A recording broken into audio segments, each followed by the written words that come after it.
말씀의 제목은 나는 구원받은 사람인가로 정했습니다. 본문은 고린도후서 13장 5절입니다. 고린도후서 13장 5절 한 절이니까 다 같이 한 목소리로 읽도록 하겠습니다. 시작.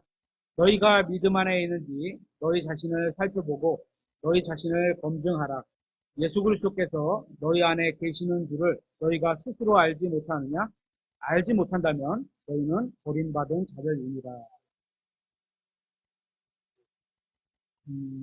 저희가 주일학교를 다시 시작한 지가 2월부터 했으니까 지금 세 달이 돼가고 있는데요.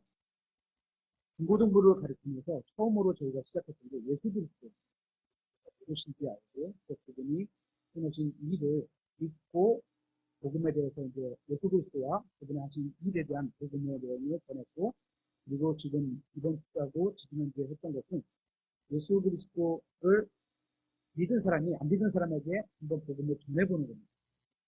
좋은 장면은 한번 했고, 오늘은 요한 형제가 전하는 트렌드. 전하다 보니까 우리 아이들도 예수님에 대해서 너무 많이 들었는데 내가 진짜로 예수님을 믿고 구원 받은 것인가 확신을 못 갖고 있는 거예요. 그래서 그거에 대한 확신이 어디에 있다죠? 성경 기록을 믿는 데에다 확신을 두는 거예요. 감정에다 두는 게 아니고 그런 말씀을 전하면서 오늘도 그와 유사하게 연결되는 그런 내용이 있습니다. 성경에 의하면 구원받은 사람은 자신이 구원받았다는 사실을 알 수 있습니다. 지금 저희가 본문을 읽어봤죠. 여러분은 구원받으셨습니까? 요한복음 1장 12절에 의하면 예수님을 믿는다는 건 예수님을 받아들이는 겁니다. 성령님은 예수님의 영이십니다. 그리스도께서 영으로 내 안에 들어오시는 겁니다. 그래서 오늘 본문은 예수 그리스도께서 너희 안에 계시는 줄을 너희가 스스로 알지 못하느냐 하고 묻고 있는 겁니다. 그러니까 자신이 구원받은 줄 알 수 있다는 겁니다. 만약에 그렇지 않고 예수님이 여러분 안에 들어오신지 모르겠다면 버림받은 자입니다. 그래서 오늘 확인해 보려고 하는 겁니다. 다시 말하면 구원받지 못한 사람들이라는 겁니다. 버림받은 자입니다. 나 자신이 정말 구원받았는지는 누가 아시죠? 하나님이 아시고, 그리고 구원받은 나 자신 외에는 아무도 정확히는 알 수 없습니다. 물론 마귀도 어느 정도는 알 수 있겠죠. 하지만 정확한 걸 아시는 분은 전능하신 하나님과 구원받은 자신밖에는 없습니다. 그래서 성경은 구원받은 사람은 자신이 구원받았다는 사실을 알고 있다고 분명하게 말씀하고 있습니다. 그래서 여러분이 구원받았는지 스스로 한번 기억해보고 점검해볼 필요가 있다. 이렇게 생각해서 오늘 말씀을 전하게 됩니다. 우리는 모두 언젠가 이 세상을 떠나게 될 겁니다. 그렇게 우리가 이 세상을 떠나면 하나님을 만나게 될 겁니다. 문제는 어떤 사람은 구원받은 채로 하나님을 만나게 될 거고, 어떤 사람은 구원받지 못한 채로 하나님을 만나게 될 겁니다. 물론 이 두 상태는 1000년 이상의 간격이 있게 되고, 구원받은 사람이 죽으면 즉시로 하나님을 만나게 되지만, 구원받지 못한 사람들이 죽으면 즉시로 지옥에 가 있다가 그 다음에 예수님이 재림하시고 1000년 왕국이 열리고 그 1000년 왕국이 끝나고 나서 크고 흰 왕자 심판 속에서 하나님을 만나게 될 겁니다. 그래서 구원받았던 구원받지 못했던 모든 사람이 다 하나님은 만나게 될 겁니다. 저는 구원은 전적으로 하나님의 은혜로 받아지는 것이고 행위로 받는 게 아니라고 믿습니다. 왜 이런 말씀을 드리냐 하면 오늘 우리가 살펴보라는 것은 구원받은 사람들의 어떤 증거들을 볼 건데요. 이게 어떤 외형적인 행위들로 나타나기 때문입니다. 저도 신재림 성경을 믿은 지 이제 20년이 지났는데 그 전에 믿었던 개혁성경 감리교회 다닐 때 그때는 이게 구원에 따른 행실을 구원받은 이후에 따른 행실을 구분하지 못해갖고 행실만 있으면 구원받은 거다 이렇게 얘기를 해요. 근데 행실은 구원받지 않아도 그런 행실을 할 수는 있거든요. 그러니까 모양만 보고 우리가 구원받았다 구원받지 않았다 이걸 판단하기는 어려운 거죠. 그래서 분명히 먼저 해야 할 것은 구원받기 위해서는 어떤 행위도 필요 없다는 것을 믿어야 하는 겁니다. 성경은 분명하게 구원은 아무런 행위가 필요 없는 하나님의 선물이라고 말씀하고 있습니다. 확인해 보겠습니다. 에베소서 2장 8절 9절입니다.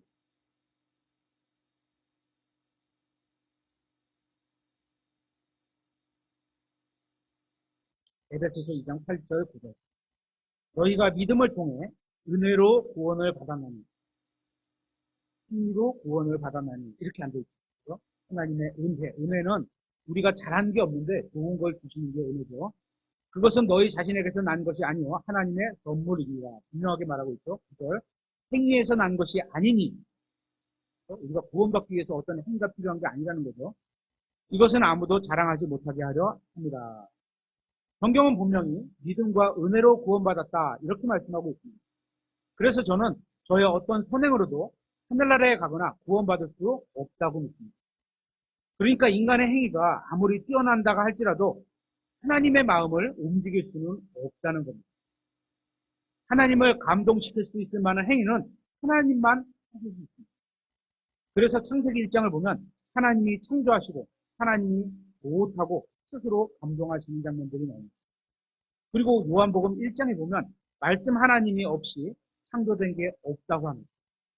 그분이 아들 하나님이시고 그분이 예수님이시고 하나님이신데 사람의 몸을 입고 이 세상에 오셔서 십자가 위에 달려서 하나님을 감동시킬 만한 그런 일을 하신 겁니다. 그래서 예수님만이 그분의 행위만이 사람들을 구원하실 수 있는 겁니다. 하나님이시기 때문에. 그러니까 사람이 구원받을 수 있는 이유는 오직 예수 그리스도의 피를 통한 하나님의 은혜 때문이고 또 하나님께서 믿는 자들에게 구원을 선물로 주신다고 성경에 분명하게 말씀하고 있습니다. 그런데 이 성경에서 구원에 관한 이야기를 하면서 문맥에서는 항상 선한 행위를 위해서 구원받았다는 사실을 말씀하고 있습니다. 구원받기 위해서 선한 행위가 아니라 구원받고 나서 선한 행위가 있어야 된다는 거죠. 확인해 보겠습니다. 에베소서 2장 10절입니다. 우리는 그분의 작품이요 그리스도 예수님 안에서 선한 행위를 하도록 창조된 자들이니라. 선한 행위를 하도록 창조된 겁니다. 하나님께서 그 선한 행위를 미리 정하신 것은 우리가 그 행위 가운데서 걷게 하려 하심입니다. 그러니까 구원받기 위해서 선행을 하는 그것은 잘못된 것인데 구원받고 나서는 이 선한 행위를 반드시 해야 한다는 겁니다. 성경은 우리가 구원받고 나서 선행을 하지 않는다면 그것은 잘못된 것이라고 말씀하고 있는 겁니다. 다시 말하면 구원은 아무런 행위 없이 오직 은혜로만 받지만 구원받은 사람은 반드시 선한 행위를 해야 한다고 성경은 분명하게 말씀하고 있습니다. 그래서 히브리서는 행위를 만들어내지 못하는 믿음은 죽은 믿음이라고 한 겁니다.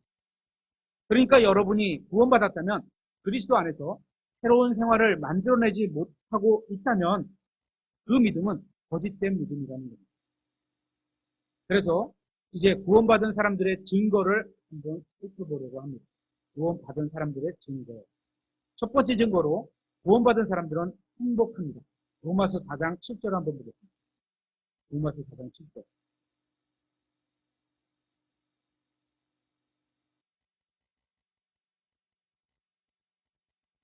이르되 자기 불법들을 용서받고 자기 죄들이 가려진 자들은 복이 있으며 주께서 죄가 없다고 여기는 사람은 복이 있도다 함과 같으니라. 어떤 분은 이렇게 물어볼 겁니다. 선생님, 이 구절에 행복이라는 단어가 없는데 왜 구원받은 사람들은 행복하다는 구절로 이거를 택하셨습니까? 이렇게 말하죠. 근데 창세기 30장을 보면 성경은 복이 있는 게 행복한 자입니다. 이렇게 말씀하죠. 그래서 복과 행복을 같은 단어로 의미를 사용하신 걸 보게 되죠. 그러니까 자신이 진정으로 구원받았는지 스스로 점검하는 방법은 마음속 깊은 곳에서 정말 진정으로 행복한지 스스로에게 자문해 보는 겁니다. 구원받은 사람은 하나님께 복을 받은 겁니다. 맞죠? 그러니까 하나님께서는 구원받은 사람의 마음에 참된 행복을 넣어주신 겁니다. 이런 찬송가가 있죠. 복의 근원 강림하사. 모든 복은 하나님으로부터 옵니다. 그 복의 근원이 예수님이시죠. 한번 생각해 보세요. 예수님께서는 불행하실까요? 행복하실까요? 행복하신 분입니다. 그 행복하신 분이 성령님을 통해서 내 안에 들어와 계신 겁니다. 하나님께서는 구원받은 사람의 마음에서 불안과 불평을 가져가시고 참된 행복을 넣어주셨습니다. 우리는 예수님께서 대신 죽으심을 통해 구원받은 사람들입니다. 우리의 모든 죄는 용서받았습니다. 이게 얼마나 대단한 건지 아세요? 용서받았다는 건 이거를 한번 생각해 보세요. 저는 구원받기 전에 지은 죄가 많았습니다. 하지만 구원받고 용서받았는데 구원받고 나서도 또 죄를 지었습니다. 그런데 감사한 게 뭔지 아세요? 하나님께서는 저의 죄를 지적하지 않으실 거라는 겁니다. 왜인 줄 아세요? 예수님께서 저의 모든 죄값을 다 치르셨기 때문에 저에게 저의 죄에 대한 벌을 내리지 않으신다는 겁니다. 정죄하는 자는 마귀만 정죄하겠죠. 마귀에게 속한 사람은 정죄를 하겠죠. 정죄하겠죠. 물론 제가 구원받으며 하나님의 자녀가 되었는데 하나님의 뜻에 어긋나게 다시 죄를 짓고도 회개하지 않으면 어떻게 되죠? 구원받았어요. 근데 죄를 짓고 또 다시 죄를 짓면 어떻게 되죠? 아버지와의 친밀한 교제가 이루어지지 않을 겁니다. 또 때로는 책망도 하시겠죠. 사랑하는 자는 책망하시니까. 하지만 저에게 죄의 값을 치르게 하지는 않으신다는 겁니다. 다시 지옥에 보내지는 않으신다는 겁니다. 왜냐하면 저의 죄값은 예수님께서 십자가에서 다 치러주셨고 저는 그걸 받아들여서 하나님의 자녀가 되었기 때문입니다. 그래서 마음의 근본적인 평안과 행복이 있을 수 있는 겁니다. 이제 저는 용서받았고 하나님의 자녀가 되었고 또 하늘나라에 가게 되었습니다. 이런 사실을 진정으로 믿는다면 이 세상의 삶에서 고난이 좀 있더라도 어렵고 힘든 일이 좀 있더라도 본질적으로 행복할 수 있다는 겁니다. 마음의 문제. 저는 여러분이 모든 면에서 잘 되기를 바랍니다. 하늘은 물론이고 이 세상에서도 잘 되기를 바랍니다. 하지만 열심히 했는데도 좀 안 되었다고 해도 하는 사업이 잘 안 될 수도 있겠죠. 실패했다고 해도 너무 낙심할 필요가 없다는 겁니다. 왜냐하면 여러분의 영원한 상태는 예수 그리스도와 함께 하나님의 아들로서 영원히 거하기 때문입니다. 그래서 여러분이 행복할 수 있는 겁니다. 두 번째, 구원받은 사람은 하나님과 화평을 누리게 됩니다. 로마서 5장 1절입니다.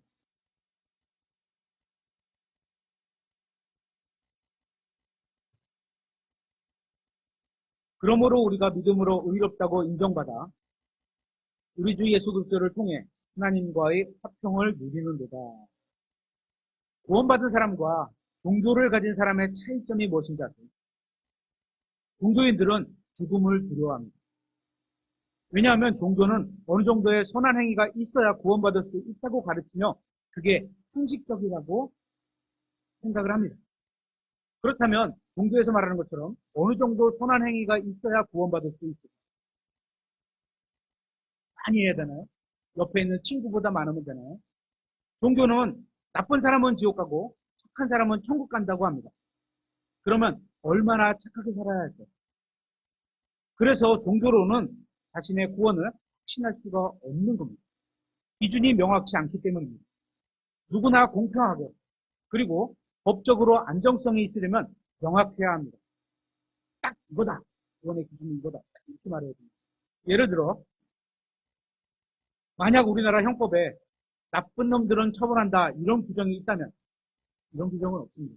그러니까 나쁜 일을 하면 당연히 거기에 대한 처벌을 받는 그 조항들이 있지만 이렇게 돼 있지는 않습니다. 두리뭉실하게 이렇게 돼 있지는 않아요. 얼마나 나쁘면 처벌받게 될까요? 다행히도 우리나라의 법률에는 죄에 대한 구체적으로 일일이 명시하고 있습니다. 어떤 법은 어떻게 처벌하고 어떤 법은 어떻게 처벌하고 이렇게 명시가 되어 있습니다. 모든 법치국가는 다 이런 식으로 법이 만들어져 있습니다. 그래서 법적으로서 안정성이 있게 되는 겁니다. 여기서 안정성이 있다는 건 안심하고 살 수가 있다는 겁니다. 그게 지켜져야 되기 때문이죠. 우리가 믿는 하나님의 법은 영원히 지속되는 기록으로 되어 있기 때문에 명확합니다. 그렇죠? 시편 119편에 보면 하늘에 정착되어 있다. 하나님 말씀이 이렇게 말씀하지 않았죠? 이거 하나님이 이렇게 보진 않죠.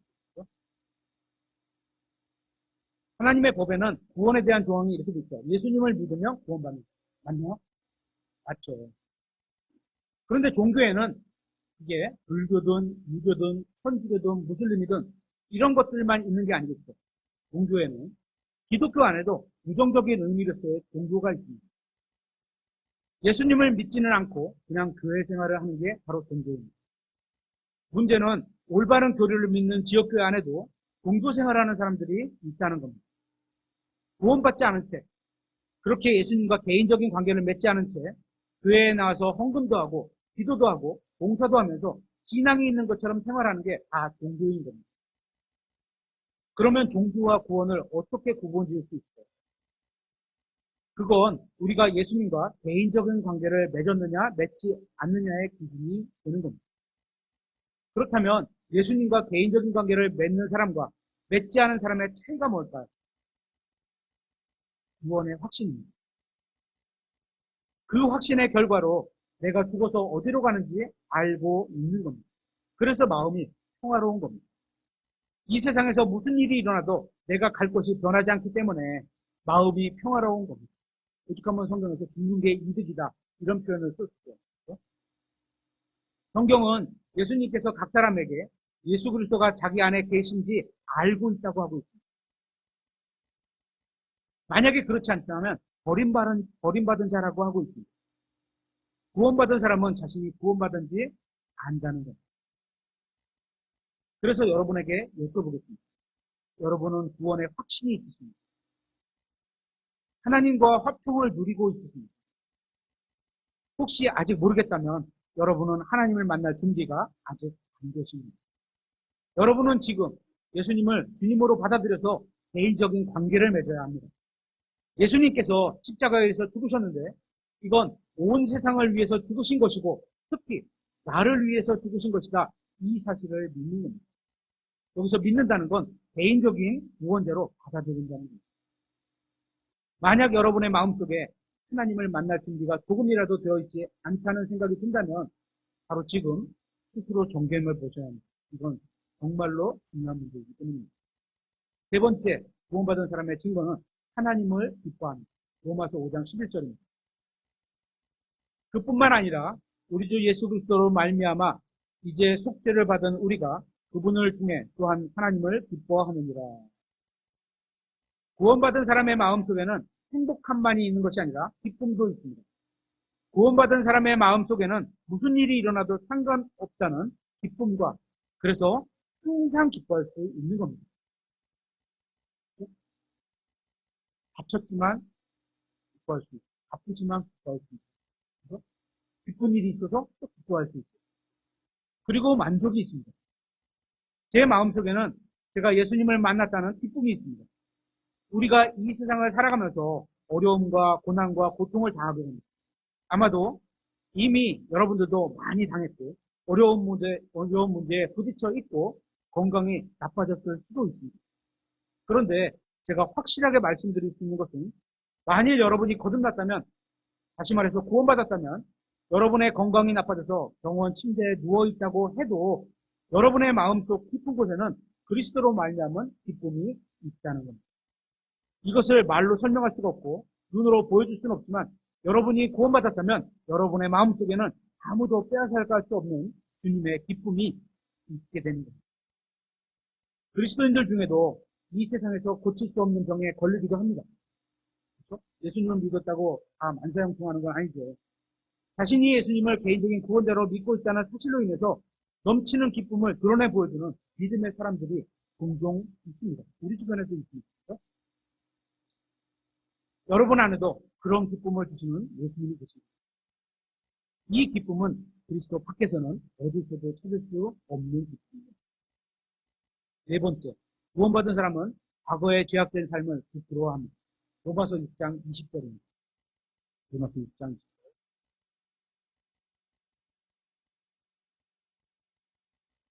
너희가 죄의 종이었을 때에는 의로부터 자유로웠으나 너희가 지금은 부끄러워하는 그 일들 안에서 그때 너희가 무슨 열매를 얻었느냐? 그 일들의 끝은 사망입니다.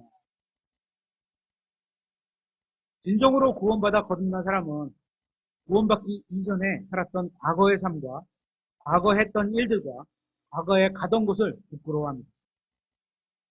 어떤 성도가 구원 간증을 하면서 자신의 방탕했던 과거를 은근히 자랑하는 사람도 있습니다.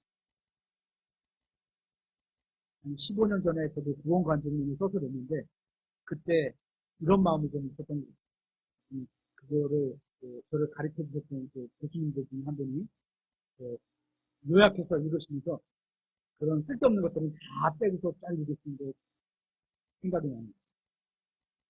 그런데 진심으로 자신의 죄를 깨닫고 예수님을 믿은 사람들은 이 세상에서 자신이 얼마나 잘 나갔던 줄와는 상관없이 옛날에 말이야, 내가 이랬는데, 옛날에 그랬는데, 그런 거 말이야, 이런 거 필요 없이 과거의 죄와 과거의 생활과 과거의 인생을 부끄러워합니다. 구원받기 이전에 지었던 죄에 대해 부끄러워하는 게 바로 구원받았다는 증거 중 하나입니다.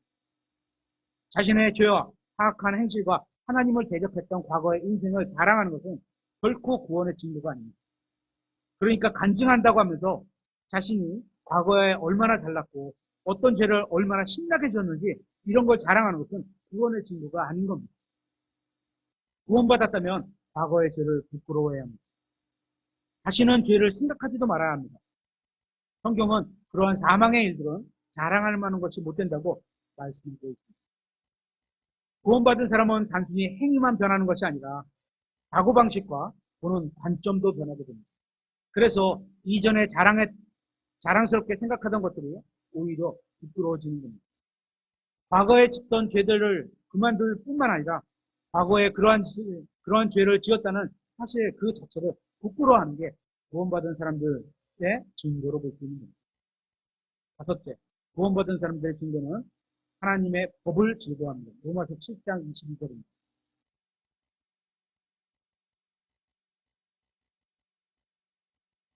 내가 속사람을 따라 하나님의 법을 즐거워하나니. 여러분에게 한 가지를 묻고 싶습니다. 여러분은 매일 성경을 잘 읽어가고 있습니다.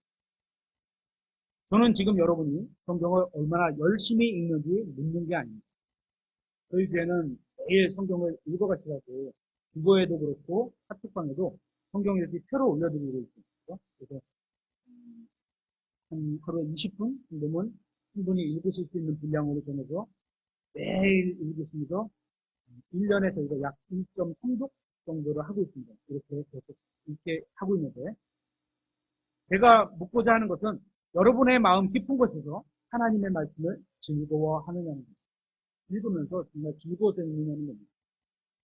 생명의 말씀에 대한 갈망으로 더 알고 싶다, 믿음이 더 있으면 좋겠다, 이런 게 있느냐는 겁니다. 일반적인 예를 하나 들어보겠습니다. 세상 사람들 대부분이 술 마시는 것을 즐겨합니다. 어린이들은 모르겠죠. 그렇죠? 누가 강요를 하거나 가르치지 않아도 일반적으로 술을 즐깁니다. 여기서 즐긴다는 건 마시라거나 마시는 법을 가르칠 필요가 없다는 겁니다. 그냥 다 자연스럽게 잘해요. 그리고 술 마시는 걸 좋아하기 때문에 마시는 겁니다. 그렇죠. 이 술을 다시 하나님의 말씀으로 바꿔서 똑같이 적용해 보는 겁니다. 만일 그런데 여러분이 진정으로 구원받고 거듭났다면 제가 여러분들에게 성경을 읽어야 하고 안 읽었을 때 여러분을 책망할 필요가 없다는 겁니다. 그래, 즐거워하는데 스스로 알아서 찾아서 읽을 건데 굳이 내가 뭐 읽어서 이럴 필요가 없다는 거죠. 왜냐하면 여러분이 구원받고 거듭났다면 여러분은 하나님의 법을 즐거워할 것이기 때문입니다. 하나님의 법을 즐거워할 것이기 때문입니다. 여러분 안에는 두 본성이 있습니다. 하나님의 법을 즐거워하지 않는 옛사람이 있고, 하지만 하나님으로부터 태어나 하나님의 법을 즐거워하는 새 사람도 있습니다.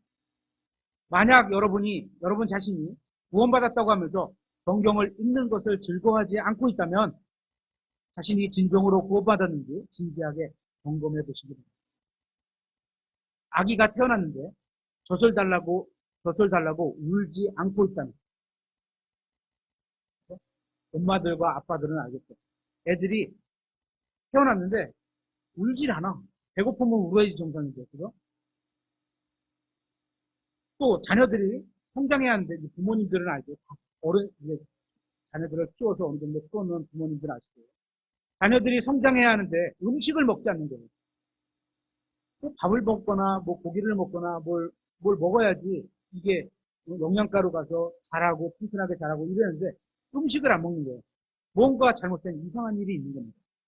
이처럼 새로 태어난 속사람은 하나님의 법을 즐거워하고 하나님의 법에 대한 갈증이 있어야 하는 겁니다.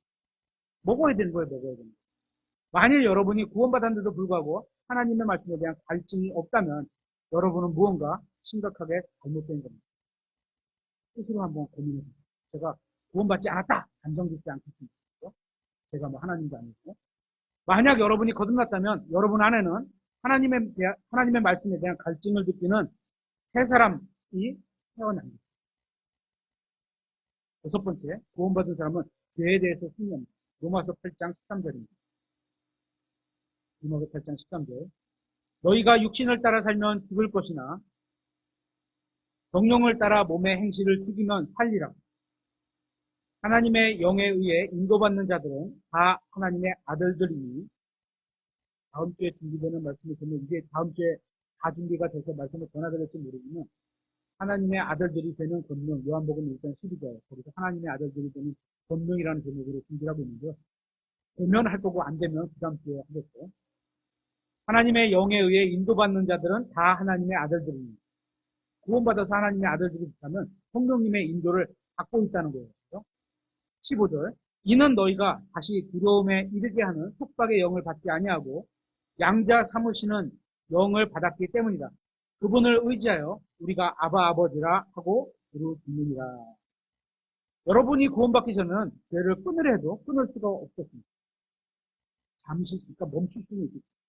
뭐 의지적으로 막 의지가 강한 사람은 잠시 멈출 수가 있겠죠. 습관적으로 짓던 죄들을 그만두려고 해도 할 수가 없었습니다. 왜냐? 죄의 종이었기 때문입니다. 죄가 가만히 있어도 우리가 죄를 주인으로 섬기기 때문에 그냥 죄를 짓는 거예요. 자동적으로. 그래서 죄를 끊으려 했겠지만 할 수 없었던 겁니다.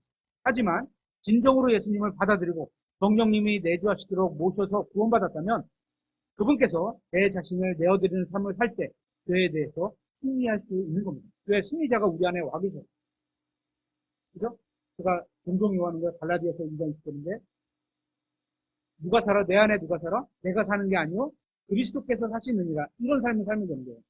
승리자 예수 그리스도를 내 안에 주님으로 모시고 그분이 내 안에서 사시는 삶을 살 수 있기 때문입니다. 그래서 만약에 여러분이 죄에 대해 도저히 끊어지지 않는다면 구원을 경고하는 것입니다.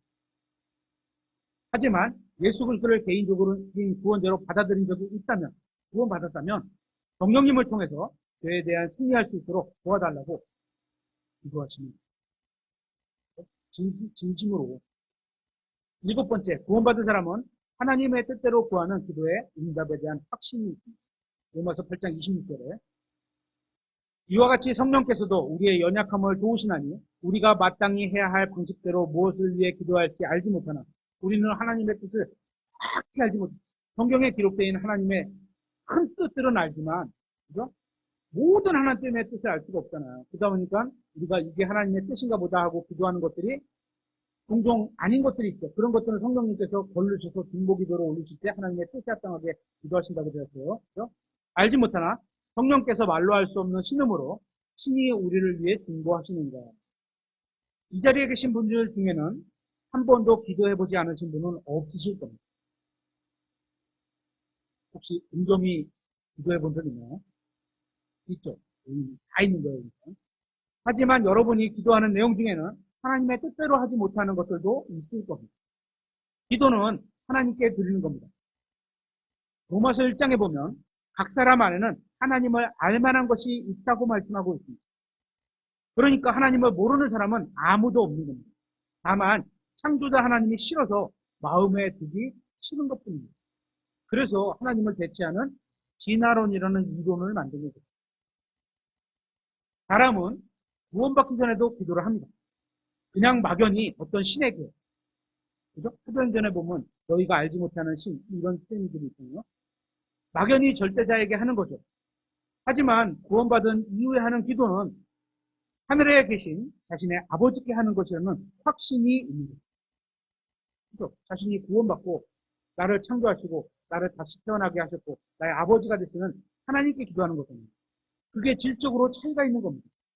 자신을 사랑하고 돌보시고 도와주시고 기도에 응답해 주시는 분께 기도하고 있다는 확신을 가질 수 있는 겁니다. 여러분은 정말로 여러분을 사랑하시는 아버지께 기도하고 있다는 확신을 가져야 하는 겁니다.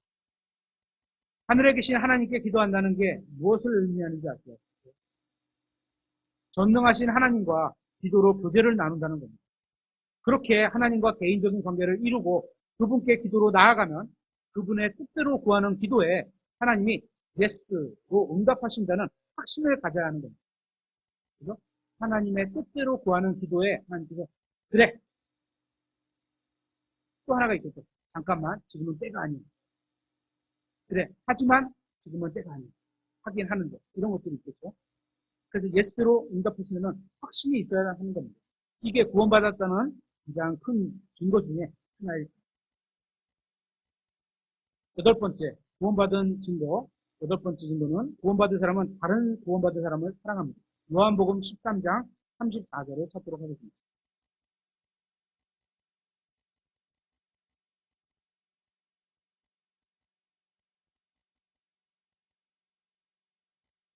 요한복음 13장 34절. 내가 새 명령을 너희에게 주노니 너희는 서로 사랑하라. 내가 너희를 사랑한 것 같이 너희도 서로 사랑하라. 그냥 뭉뚱그려서 내가 너희는 서로 사랑하라 이렇게 말씀하신 게 아니고 정확한 지침을 주셨어요. 내가 너희를 사랑한 것 같이 생명을 내주셔서 사랑한 것 같이 이런 식으로 정확한 지침을 주셨어요. 35절 너희가 서로 사랑하면 이것에 의해 우리가 사랑하는 모습을 보이면 이것에 의해 모든 사람들이 너희가 내 제자임을 알리라. 킹잼 성경을 믿는 사람 중에 착각하고 있는 사실이 있습니다. 성경은 킹잼 성경을 믿으면 예수님의 제자임을 알리라 이렇게 되어 있지 않다는 것입니다. 성경은 너희가 서로 사랑하면 이것에 의해 너희 모든 사람들이 너희가 내 제자임을 알리라 이렇게 말씀하셨습니다. 당연히 킹잼 성경을 믿고 신앙생활하는 거 잘하고 좋은 일입니다. 그렇죠? 하지만 성경은 그렇게 말씀하고 있지 않죠. 그렇죠? 신약 교리에서 예수님의 제자라는 건 구원을 받았다는 겁니다. 그러니까 여러분이 제자의 삶을 살아가고 있다면 구원받은 증거로 볼 수 있다는 겁니다. 그 증거 중 하나가 믿는 사람들끼리 사랑하는 겁니다. 그러면 구원받은 증거로 볼 수 있다는 겁니다. 만약 여러분이 구원받았다면 여러분은 다른 그리스도인들을 사랑할 겁니다. 여러분이 구원받기 전에는 그리스도인을 별로 좋아하지 않았을 수도 있습니다. 그런데 구원받고 나서는 그렇지 않다는 겁니다. 자신이 구원받았다 하면서도 다른 그리스도를 미워하는 사람들이 있습니다. 자기만 제대로 믿고 다른 사람들은 다 엉터리라고 믿기 때문에 다른 기독교인들을, 다른 그리스도인들을 미워하고 비난하기도 합니다. 심지어 다른 사람들은 다 엉터리이기 때문에 교회에 나갈 필요도 없다고 생각하는 사람들도 있습니다. 그런데 그런 사람들의 말을 들어보면 저는 그런 사람이야말로 구원받지 못한 게 아닌가 이런 생각을 하게 됩니다. 왜냐하면 성경에 따르면 구원받은 사람은 다른 그리스도인을 사랑하기 때문입니다. 사랑으로 꾸짖을 수 있고 사랑으로 회초리를 댈 수 있죠. 그죠? 하지만 그 사람이 맞는 사람도 사랑을 알아요. 저 사람이 나를 잘 되게 하려고 하는구나. 이런 걸 느껴요. 그죠? 사랑하면 어떻죠? 시간을 내서 만나고 싶고, 보고 싶고, 좋은 걸 주고 싶고, 그렇지 않습니까? 사랑하지만 만나기 싫어. 이런 건 거짓말입니다. 그렇죠? 우리 어른들은 특히 결혼하신 분은 연애 경험이 있으시니까 결혼하기 전에 아내분과 사귀면서 이런 생각을 가졌을 거 아니에요. 사랑을 시간 내서 만나고 보고 싶고 좋은 걸 주고 싶고. 그죠? 근데 만약에 사귀는 남자친구나 여자친구가 만나기 싫어. 이렇다면 그럼 사랑하지 않는다는 거거든요. 그래서 우리는 시간을 정해서 만나고 함께 하나님께 경배를 드리려고 교회로 오는 겁니다. 어쩌면 여러분 중에는 제가 가르치는 어떤 것에 일부 동의하지 않는 것이 있을 수도 있고 어떤 부분은 제 생각과 다를 수도 있을 겁니다. 그러나 여러분과 제가 구원받았다면 여러분 안에 거하시는 성령님께서 제 안에서도 거하고 계시다는 겁니다. 맞죠? 여러분과 제 안에 같은 성령님께서 거하시기 때문에 어떤 일이 벌어지는지 아세요? 우리가 서로 형제 자매로 사랑하게 되는 겁니다. 그래서 여러분과 제가 서로 친절하게 대하는 겁니다. 왜냐하면 우리는 한 아버지에서 태어난 가족이기 때문입니다. 제가 여러 번 말씀드렸지만 저를 사랑하는 사람이 저의 자녀도 사랑합니다. 맞나요? 그죠? 아닌가요? 제가 박준현 형제님을 사랑하면서 박준현 형제님의 따님이 우리 시원자님을, 자매님을 미워해. 이 말이 되나요? 안 됩니다. 마찬가지죠. 하나님을 사랑하면 그분의 자녀들도 사랑합니다. 어떤 사람이 예수님을 자신 안에 모시고 있다면 그 사람은 구원받은 겁니다. 하나님은 사랑하는데 하나님의 자녀는 싫다. 다시 말하면 하나님을 사랑하지 않는 겁니다. 그렇죠. 이제 아홉 번째, 구원받은 사람들의 증거로 볼 수 있는 아홉 번째, 하나님의 명령들을 지킵니다. 요한복음 14장 21절입니다.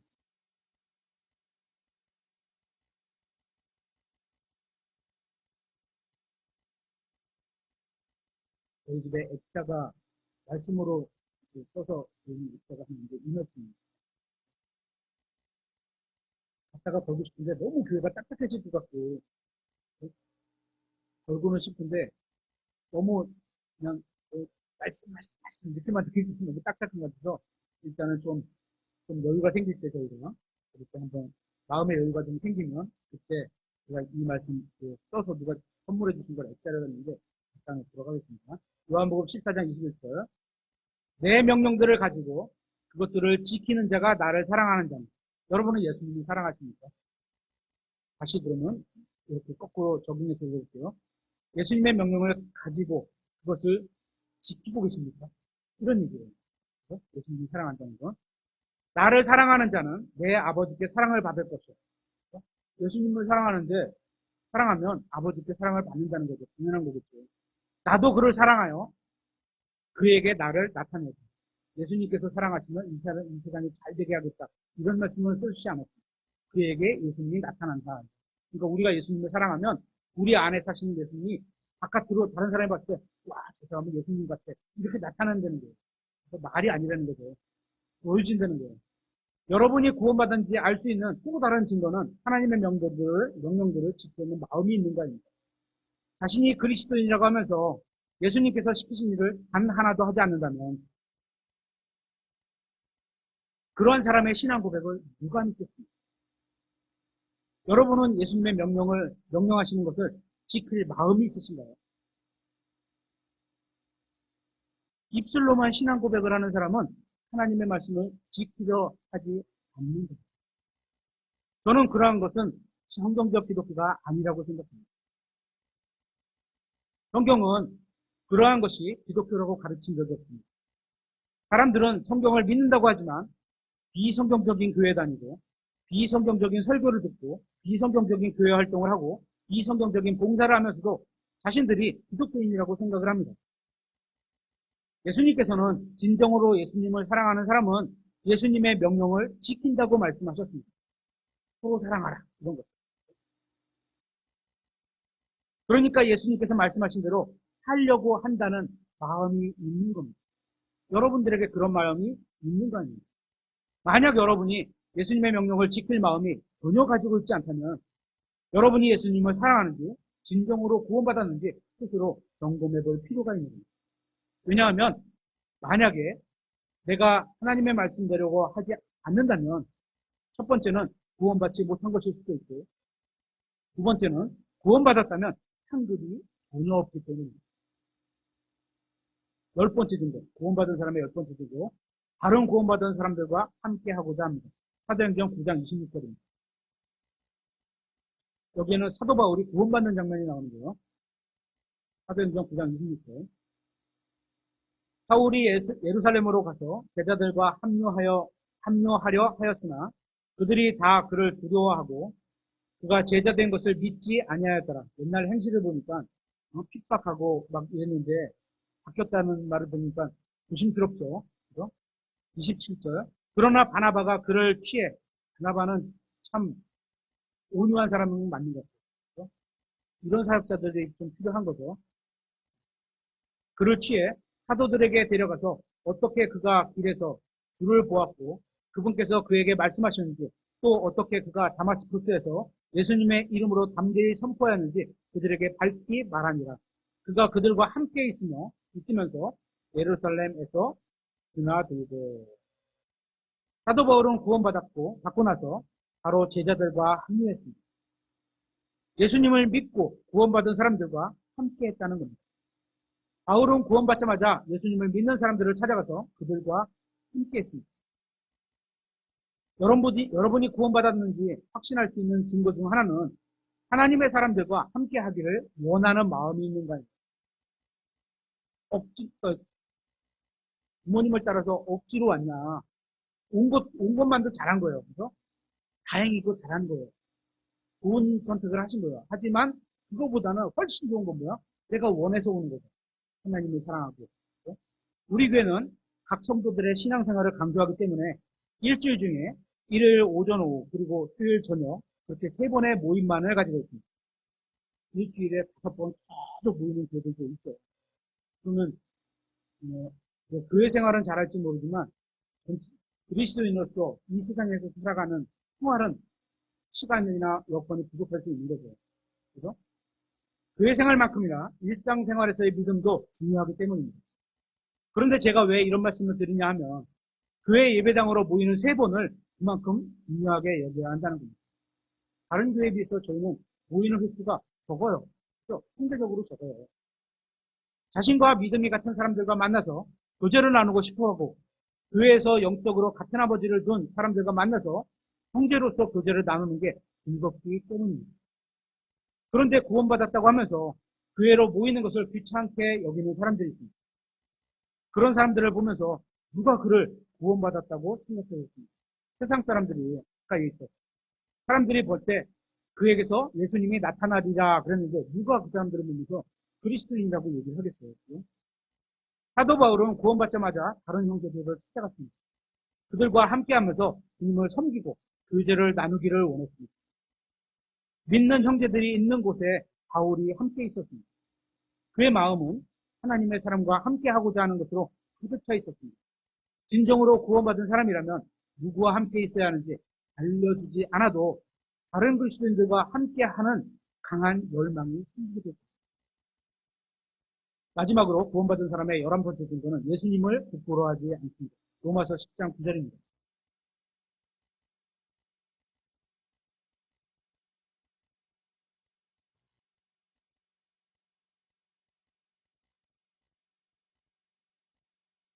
로마서 10장 9절. 내가 만일 내 입으로 주 예수님을 시인하고 하나님께서 그분을 죽은 자들로부터 일으키신 것을 내 마음속으로 믿으면 구원을 받으리니. 딱 이겁니다. 10절. 사람이 마음으로 믿어 의에 이르고 입으로 시인하여 구원에 이르느니라. 성경 기록이 이르기를 누구든지 그분을 믿는 자는 수치를 당하지 아니하리라 하나니. 김정혁이 지난번에는 부끄러워하지 않는다. 부끄러움 당하지 않는다. 이렇게 번역했었는데 이번에는 수치를 당하지 아니하자. 이렇게 번역했어요. 이 수치를 당하지 아니하자고 번역한 11절을 영어 성경으로 보면 shall not be ashamed 이렇게 되어 있습니다. 이 해석은 부끄러워하지 아니하리라고 번역한 겁니다. 부끄러워하지 아니하리라. 그러니까 수치를 당하지 아니하리라 이렇게 번역도 가능하고요. 영어 사전을 찾아보면 이렇게도 가능하고 부끄러움을 당하지 아니하리라 이렇게 두 가지 번역이 다 가능합니다. 그런데 문맥상으로는 부끄러움을 당하지 아니하리라가 더 적절한 것 같습니다. 지난번 번역이 좀 더 나은 것 같습니다. 여러분이 구원받았다는 증거 중 하나는 복음을 부끄러워하지 않는다는 겁니다. 예수님을 부끄러워하지 않는다는 겁니다. 구원받은 사람은 입을 열어서 자신이 그리스도인이라고 밝히는 것을 부끄러워하지 않는다는 겁니다. 그래서 구원받은 사람은 입을 열어 예수 그리스도의 복음을 선포하는 것을 부끄러워하지 않습니다. 교회 내에서 우리끼리 모였을 때만 부끄러워하지 않는 게 아니라 어디에서도 누구 앞에서도 예수 그리스도와 그분의 복음을 부끄러워하지 않는다는 겁니다. 여러분이 구원받았다면 어디에서든 누구 앞에서도 입을 열어 예수 그리스도가 여러분의 구원자라고 선포하게 됩니다. 여러분을 위해서 피를 흘리시고 새로운 생명을 주시기 위해서 모든 것을 포기하신 분에 대해서 어떻게 부끄러워할 수가 있겠습니까? 그죠? 자기를 위해서 희생한 부모를 부끄러워하는 자녀는 없습니다.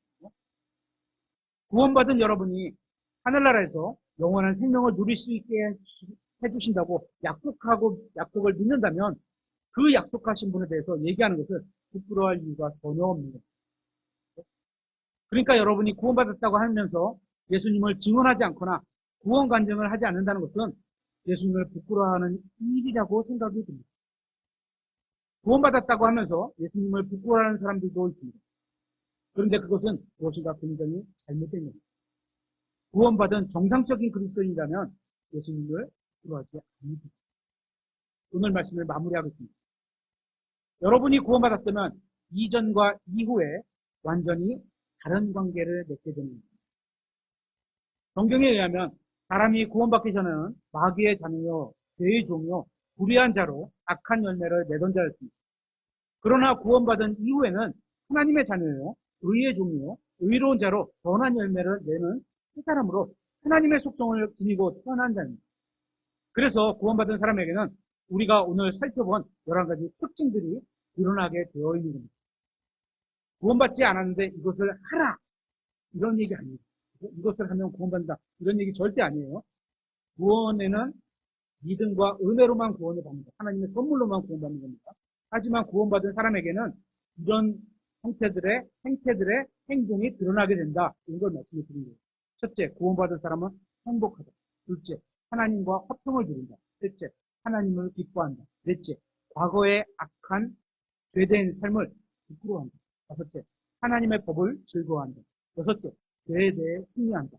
일곱째, 하나님의 뜻대로 구한 기도에 대한 응답의 확신을 가진다.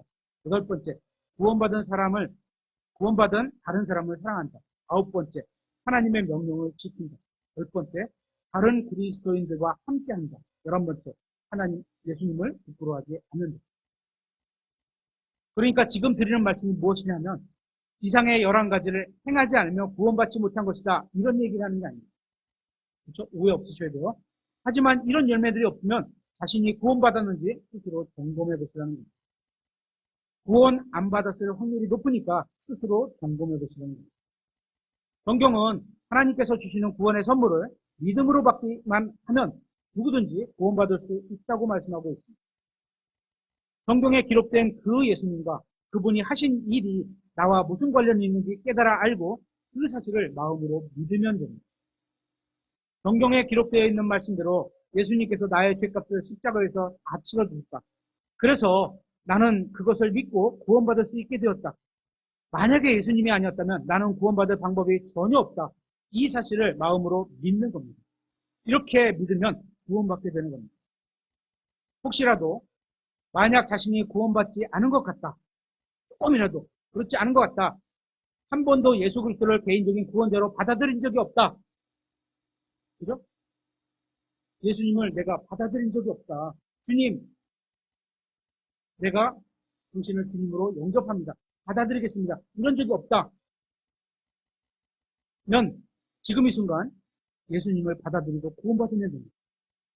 자신이 믿음 안에 있는지 구원받은 하나님의 자녀인지 꼭 스스로 점검해 보시기 바랍니다. 여러분이 머릿속으로 복음을 아는 것은 구원받은 것이 아닙니다. 우리 교회는 그리스도의 복음을 수시로 가르치기 때문에 주일학교만 다녀도 복음의 내용을 머릿속으로는 다 알고 있습니다. 인소리도 알죠? 그렇죠?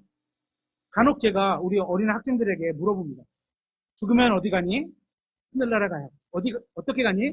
예수님을 믿어서 가요. 예수님을 어떻게 믿는데? 예수님께서 십자가에 죽으시고 묻히시고 다시 일어나신 걸 믿고 다 알아요. 그런데 문제는 마음속으로 진정으로 믿고 있는지 확신할 수가 없다는 겁니다. 그래서 오늘도 복음과 관련된 말씀을 전하는 겁니다. 사실 구원과 관련된 문제는 각 개인에게 달려있는 문제입니다. 자기가 마음속으로 믿느냐 아니냐는 각 개인에게 달린 것이지 다른 사람들의 외적 행태를 보고 함부로 판단할 수 있는 문제가 아닙니다.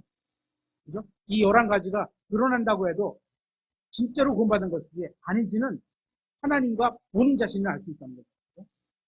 그래서 오늘 설교를 들으시는 대로 여러분 각자가 본인의 구원을 점검해 보시면 이 말씀을 마치도록 하겠습니다.